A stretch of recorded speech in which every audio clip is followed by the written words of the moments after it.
Hey Rebel Rouser, I'm Alan Voivod and this is Star Wars 7x7. We're at episode number 1742. Thank you so much for joining me for it. As we've discussed a couple of times earlier this week, I am in the goo, as the starfighters say. I am in atmosphere outside the studio. And if you're catching the audio version, then what you're hearing behind me is the sound of people working to lift the largest Star Wars mural. Catch the video version on YouTube or Facebook and you can see it right behind me. The whole mural, including, as I pan around for the video portion, a blacked out portion of it, right exactly where the episode 9 part of the panel of the mural would be depicted, which of course is very mysterious naturally, and I imagine that will be revealed in just 2 days' time.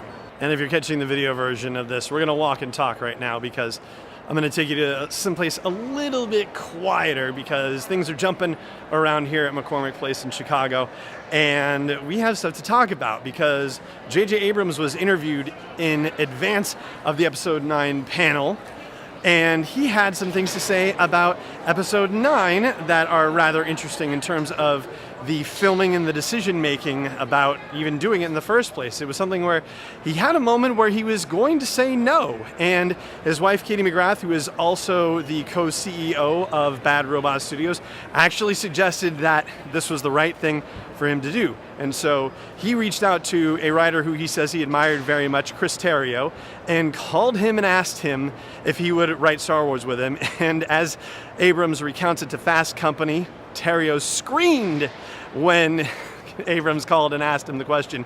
And of course, Abrams was asked if this was a scream of delight or a scream of terror. And Abrams says, it was probably both. But ultimately, what it came down to is that, there's a lot of passion there that Chris Terrio brought to the project, and that, sense of wonder that we all would have if we got involved in a Star Wars project. Whereas JJ was sort of approaching it from a, hey, we've only got 2 years, it's a pretty tight schedule, and we have nothing. We have no script, we have no designers, we have no sets, we got nothing. And so he was very brass tacks as far as his mentality goes. He really, was looking at, oh my gosh, how are we going to get this all done in 2 years? So here's the part that I want to quote verbatim with you about what a monumental task they had to pull off in such a short amount of time. Abrams says that it wasn't just following what we had started, it was following what we had started and then had been advanced by someone else, so there was that. And finally, it was resolving 9 movies.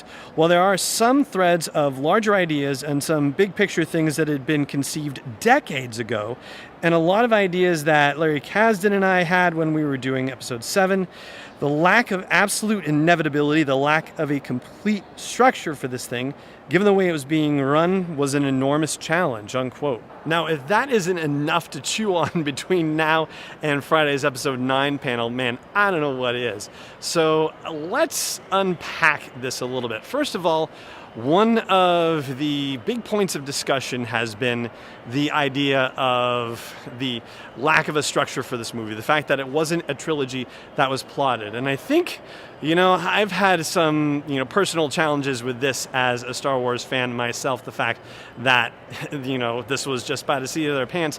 And I think I tend to forget, and we all tend to forget, that even though Lucas had structured a lot of the original trilogy stuff, a lot of that was seat of the pants as well and didn't show up until later drafts in later movies in the trilogy. So, the fact that there wasn't an overarching structure from the beginning, I don't think we get to hold that against J.J. Abrams or Kathleen Kennedy or anybody involved with Lucasfilm. I think, that's just the way it goes sometimes. And maybe a little bit of freedom in that regard might have been interesting for the prequel trilogy. I don't think I've ever had the impression that the prequel trilogy had that kind of fluidity. I think it was a lot more structured by comparison, was actually structured very carefully from a trilogy standpoint.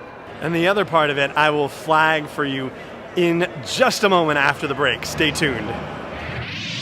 This episode's brought to you by Audible. You can get your free trial at sw7x7.com/audible, AUDIBLE.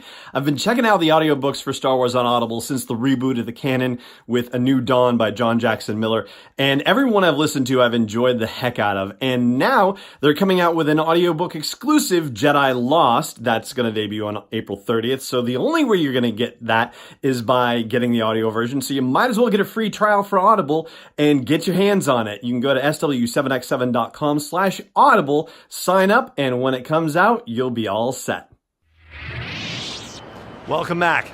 All right, so here's the other thing to chew on. Decades? What is he talking about? Stuff that's been around for decades. Well, that would have to suggest that they went back to some of George Lucas's original ideas about the story of Star Wars. I mean, we're talking about going back into the 70s and 80s, digging back into the original trilogy. And, you know, there have been things shared that suggest that even some of the ideas that Lucas had for the sequel trilogy have made their way into the sequel trilogy. And so that suggests that there may actually be a tie with stuff that we've already had in the sequel trilogy, going back to concepts that were devised so many years ago, it's absolutely impossible to wrap your head around. So that, I think, is one of the things that is probably going to be the most exciting to hear about when we hear about how they pull this movie together, because as Abrams says, he thinks that they really have something incredibly special coming together. He's hoping that, you know, if it comes out as good as he thinks it's coming out right now in the editing room, that they are going to have something really awesome, and I hope he is right. But that is going to do it for today's episode, and you're hearing this today on the first day of Celebration Chicago, which is exciting and awesome and incredible, and there will be multiple updates coming from me and Celebration Chicago once we get things up and running. So for now, though, it just remains for me to say thank you so much for joining me for this episode, and may the Force be with you wherever in the world you may be.